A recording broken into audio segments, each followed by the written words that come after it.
What's up, Planeswalkers? It's your boy K-Dog. Another fun Abzan list for you guys. Definitely having a lot of fun with Abzan this season. And one of the cards I wanted to revisit is Charnel Troll. Charnel Troll is a 4/4 with Trample for 3 mana. That's pretty sweet. At the beginning of your upkeep, you have to exile a creature card from your graveyard. If you do, put a +1/+1 counter on Charnel Troll. Otherwise, you have to sacrifice it. And you can pay black and green, discard a creature card to put a +1/+1 counter on Charnel Troll. So it's got this nice ability that's kind of built into it where you can discard creature cards to then go to your graveyard, which then you can sacrifice on your upkeep to keep your Charnel Troll around so you don't have to sacrifice it.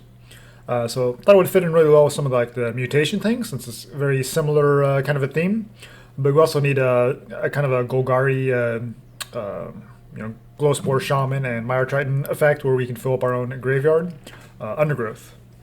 Try to fill up our own graveyard so we make sure we have creatures to actually exile from our graveyard to keep our Charnel Troll around and keep getting it bigger. And so we're running some of the kind of undergrowth type cards like that, along with the Gorging Vulture, and then some of the new mutation creatures. And yeah, just kind of trying to ride the Charnel Troll to victory. Or any of other creatures can also kind of help us do that as well, as Charnel Troll, just kind of a big trampling body, and then you have a bunch of other creatures around that you can potentially mutate onto as well. So I'm trying to give them multiple targets, but obviously we're all in on the Charnel Troll here. So we got 3 of the Mire Tritons, 2/1 Death Touch, puts 2 cards into our graveyard, and then we gain 2 life. It's pretty sweet. Glowspore Shaman's a 3/1, so that's pretty cool, and we get the top 3 cards into our graveyard. And if we need to grab a land from those, we can grab a land and put it back on top of our library. So if we need any sort of fixing, if we're missing a 3rd or 4th land, whatever, Glowspore Shaman can help us out with that, especially when a 3-color deck. That's pretty sweet. And Binding of Titans is an enchantment, 3-chapter saga. Each player puts the top 3 cards of the library into our graveyard. Then the second one, we can exile up to 2 cards from graveyards. Of course, we're going to choose our opponent's graveyard. So it's fantastic with all this stuff going around. Helping you kind of get rid of cycling cards, escape, anything like that. And any graveyard shenanigans your opponent is up to. And then the 3rd chapter, we get a creature or a land from our graveyard to our hand. So obviously we're going to be choosing Charnel Troll if we've milled one of those. And we also have the Necropanther as a way to kind of get back. If we mutate, we can get a creature card with CMC 3 or less back from our graveyard straight to the battlefield. And of course the Charnel Troll only costs 3, so it's fantastic to get our way to get our Charnel Troll back if we've milled one. And we also got a couple of Fighters ones to kind of keep our Troll alive. 1-man instant speed, we can give a human or non-human or non-human +1/+1 indestructible. We're running all non-humans in this deck, but I think it's still worth it as a way to kind of keep our Charnel Troll alive. Obviously, Kaya's Ghost Form is kind of a similar function. However, it just says that when that creature dies or exiles, it comes back to the battlefield. And we want to keep our Charnel Troll alive in the first place so it doesn't lose all those counters that we've built up onto it. And so Fight as 1 is, I think, the way to go. We also have a little bit of interaction here with the Heartless Act as a 2-of, and speed removal, or just remove counters from creatures. That's pretty sweet. Mythos of Nethroi, just one of my favorite cards from the new set. 3 mana. Destroy any non-land permanent for Abzan colors. Instant speed is pretty cool. Of course, the Necropanther running it as a 3-of. The mutate cost is 4, but of course you can just play it out as a 3/3 and then mutate on top of it and still get the benefit. Cubwarden is kind of another way to mutate. Give our Charnel Troll lifelink, and or whatever creature we mutate, of course, and then also add 1/1s with lifelink onto the battlefield as well. But just a 1-of because the mutate is double white and 3/5 that helps us kind of add board presence. Is cool, but it's not everything that we're trying to do in this list. Vulpikeet though it's a 2/3. It can give our Charnel Troll flying and additional +1/+1 counter on it. So that's pretty sweet. Flying, trample, and adding additional counters on it. And of course the Hemophage with the Death Touch and just 3 mana to mutate it is pretty cool. And the little bit of reach where your opponent loses X life and you gain X life can be fantastic as well. And of course Gemrazer is another great way to mutate and destroy enchantments and artifacts, or just give any other creatures trample like your Mire Triton or Glowspore Shaman. So turn those 2/1s and 3/1s into 4/4s, or even your Gorging Vulture, which is just 2/2 flyer. make it into a 4/4 flying reach trample. It's pretty sweet. And of course, Polukranos is another great way to mutate as well, since it's a 0/0 with counters on it. So your whatever you mutate on top of it, it just gets all those counters and becomes really, really big.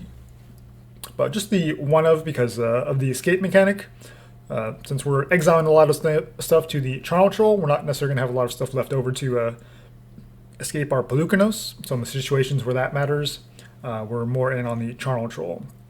But just having a one of Polukranos, I think, is still fine as a great kind of mutation target, as a 4-drop for that puts a 6/6 body on the battlefield that can fight other creatures. Is still pretty sweet.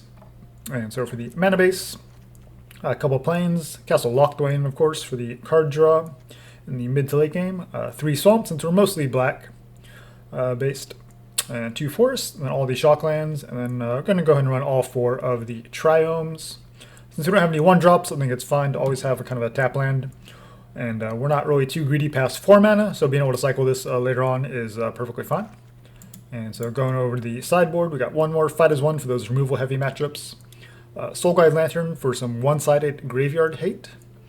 One mana artifact. When it comes in, we can exile a card from the graveyard, and then we just tap and sacrifice it to exile our opponent's entire graveyard.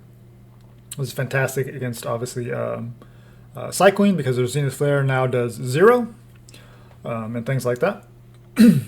Or Lurus decks. Kind of shuts those down as well.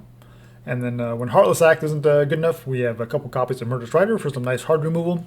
And of course, it also hits Planeswalkers. More Gemrazers for those artifact and enchantment-based decks, you know, like white enchantments or Fires of Invention, of course. Shifting Ceratops seems like it's a must with the protection from blue, and it can't be countered against any of those flash decks, Simic or Dimir. Sorin gives us lifelink, so it can be useful in like mirror matchups. Or especially to help us kind of get our creatures back with its Sorin's -X. Vraska is kind of a similar in Grandier matchups, where we can have the -3 to removal for any 1, 2, or 3 drops on our opponent's side, or we can just +2 to gain life and potentially draw cards. You know, we're not too mana hungry past 4, so yeah, we're definitely fine with sacrificing lands once we get to a certain point. And then Tristani is another way to kind of help us go wide, and also as protection. Obviously gives us some built-in protection for Agent of Treachery and things like that. As the beginning of your end step, each player gains control of all creatures they own.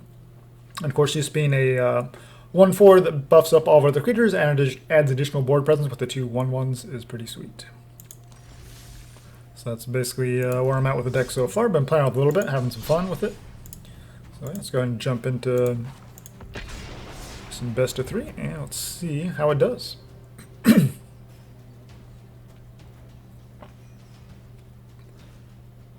Definitely love the Charnel Troll. Just one of those kind of underrated cards where just 4/4 trample for 3 mana just seems like really, really powerful.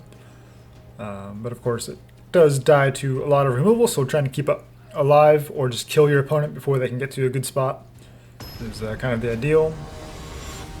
And then obviously the mutation seems like it's going to be a fun way to add on to that as well. All right, up against Pedro Hook. All right. Hand's not amazing, but I feel kind of sketchy with shipping it away, so we'll go ahead and probably just lead with the Temple Garden into Swamp, into Glowspore Shaman, just to get a creature down, and then we can Binding Titans after that. Of course, we start with 5 lands, and the very first card you draw is a land. Wow, 2 Charnel Trolls and another Glowspore. I guess the game just wants us to make sure that we have all of our lands in our hand. So this can Mentor and buff up to 3, so we'll just go ahead and get rid of it now. Binding is fine. We're milling some really good stuff. Alright, well, let's see if we can fight back against this Boros deck and have the best start. War Boss. Without removal, this War Boss is going to take over the game, so we'll give it another draw, see what we get. Just a land. Cool. Nothing we can do against that. Alright, so Polukranos is okay, but it's going to take a beating from those tokens.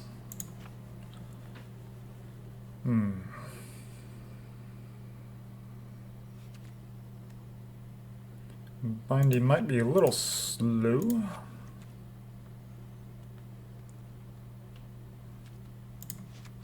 I want to bring in one Sorin.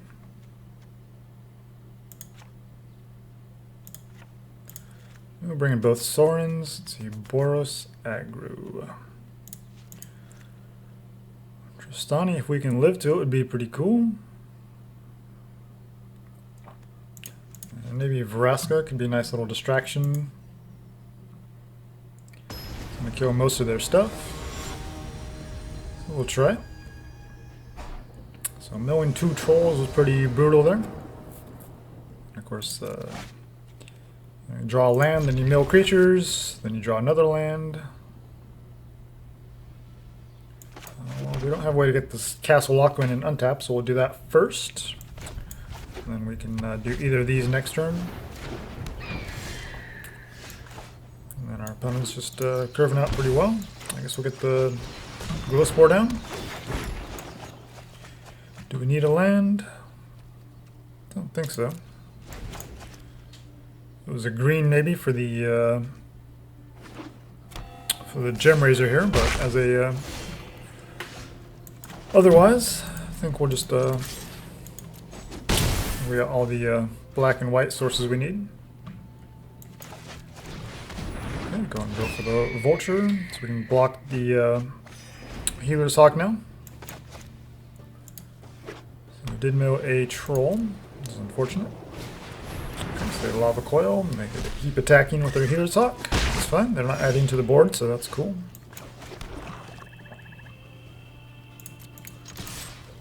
So I think we'll just play the Gemrazer down as a 4/4 with Reach. Seems like they're more about the Lava Coils and things like that, rather than the enchantment removal.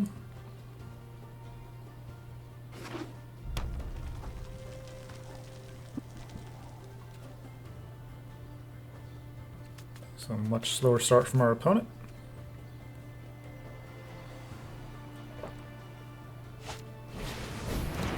Boros Challenger. And Banneret. And I don't know about the power of the Gemrazer.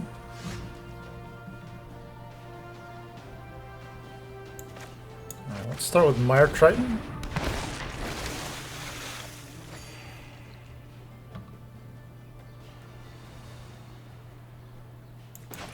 We just need to hold up removal here. We'll attack with our Trampler. Just gonna take it. Okay, so we do need to keep the pressure up on them, and then we'll just hold up Mythos here. Obviously, they have 4 mana to pump up the Boros Challenger, or they can pump up the Banneret as well for 2 mana, make it a 3/1. We do have the Death Touch here, and we're fine with throwing that in front of whatever they have. So we'll see if they attack here. No attacks.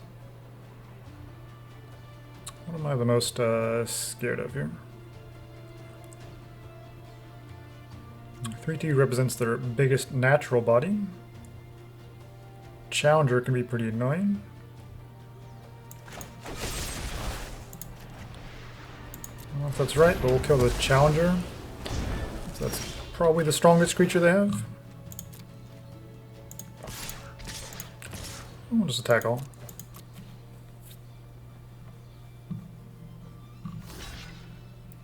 Force them to trade off their creatures. And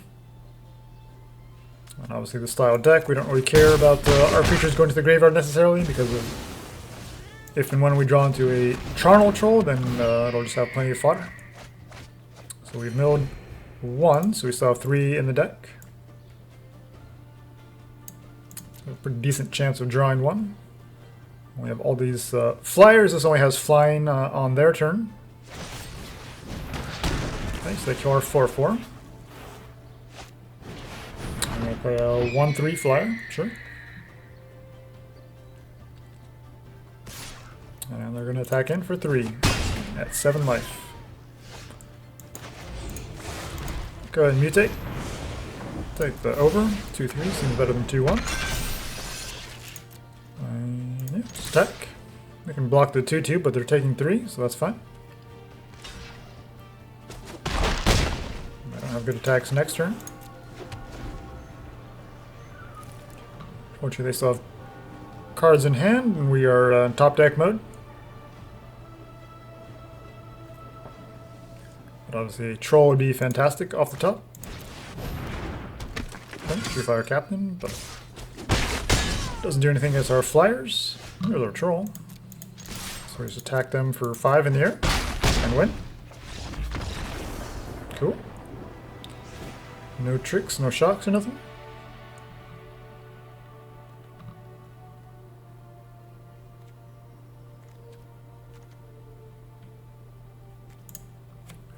That seems fine. I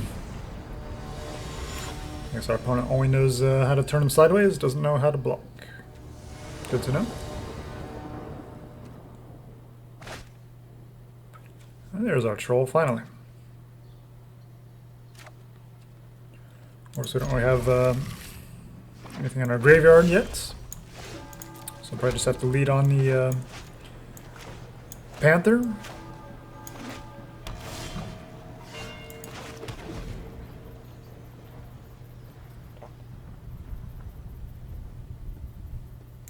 And if it dies, that's fine. It'll give us something in our graveyard. Okay, turn 3 Healer's Hawk. Sweet. Oh yeah, give that Healer's Hawk first strike for no reason. A beautiful play.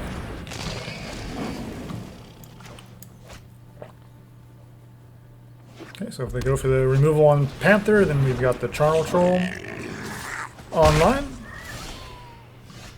They do not.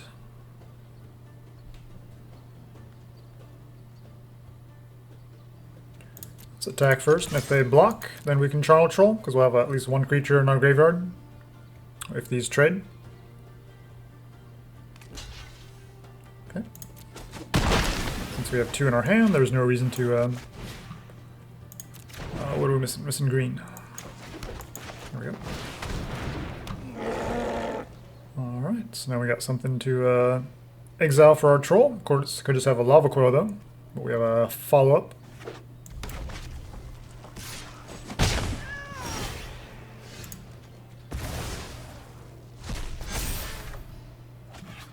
That is 1. Unfortunately, we don't have anything else to do here, so we're going to lose this one. We got in for 5 and we gain some life back.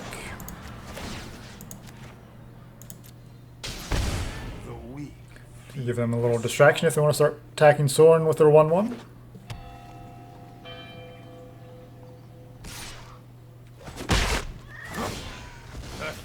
Nothing. Vulpikeet. Well, we can bring it back and then discard the other troll, maybe?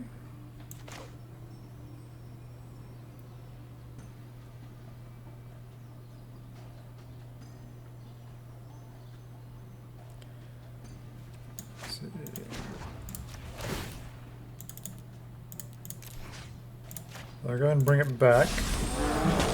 Or mutate. Take the under.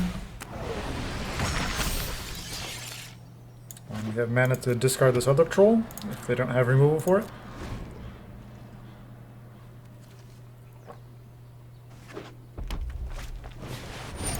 Okay, just going for the captain. They still have a bunch of red mana open, but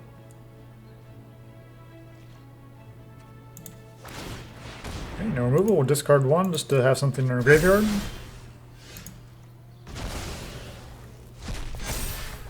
Seven, seems pretty good.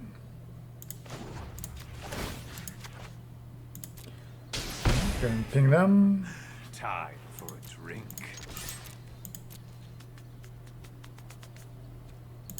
Okay, so now we can discard the Gemrazer to keep our troll alive and finish them next turn. We have a removal spell if they do anything too crazy, and we have the protection spell.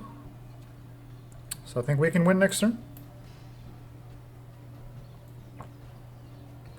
Obviously being at 32 life doesn't help, doesn't hurt.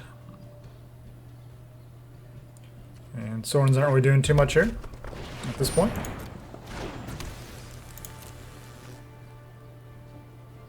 So they can Attack all. Sure. I'll take out my Sorin, hit me for 3. Keep the Hawk back to block. May death find you quickly. I'll discard that, so it's an 8/8. Upkeep, it's going to be a 9/9. Trample through. Let's go for the Mythos. Make sure we leave white open.